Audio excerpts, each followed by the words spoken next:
दूध के उठावना दूध के उठावना दूध के उठावना Present by DP Music। DJ Neeraj बाबू ऊपर खैनी राजा कद दूध के उठावना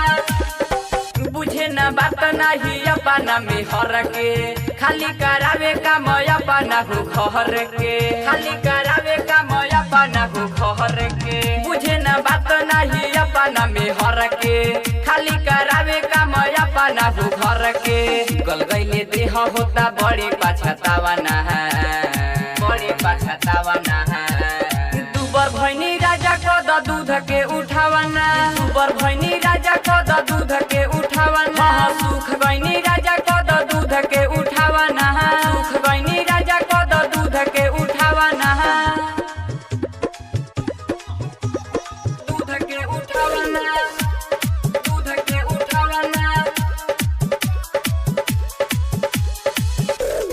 डीजे नीरज बाबू भैनी राजा कद दूध के उठावना बेरी बेरी हमारा के करे परेशान रे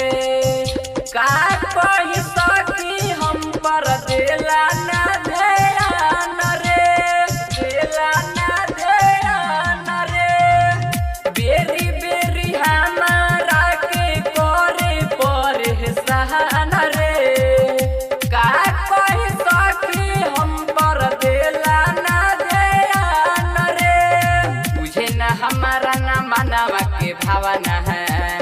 मानवा के भावना है दुबर भैनी राजा कद दूध के उठावना दुबर भैनी राजा कद दूध के उठावना सुख गईनी राजा कद दूध के उठावना सुख गईनी राजा कद दूध के उठावना दिनेश प्रेमी ऑफिशियल की शानदार प्रस्तुति। दूध के उठावना डीजे नीरज बाबू दुबर भैनी राजा कद दूध के उठावना सुहन दीपक रुदल तुहसे कहतानी अब त अकेले हम त घर में रहतानी घर में रहतानी सुहन दीपक रुदल तुहसे कहतानी अब त अकेले हम त घर में रहतानी दिनेश प्रेमी कहे काहे कोइल गावना है गावना है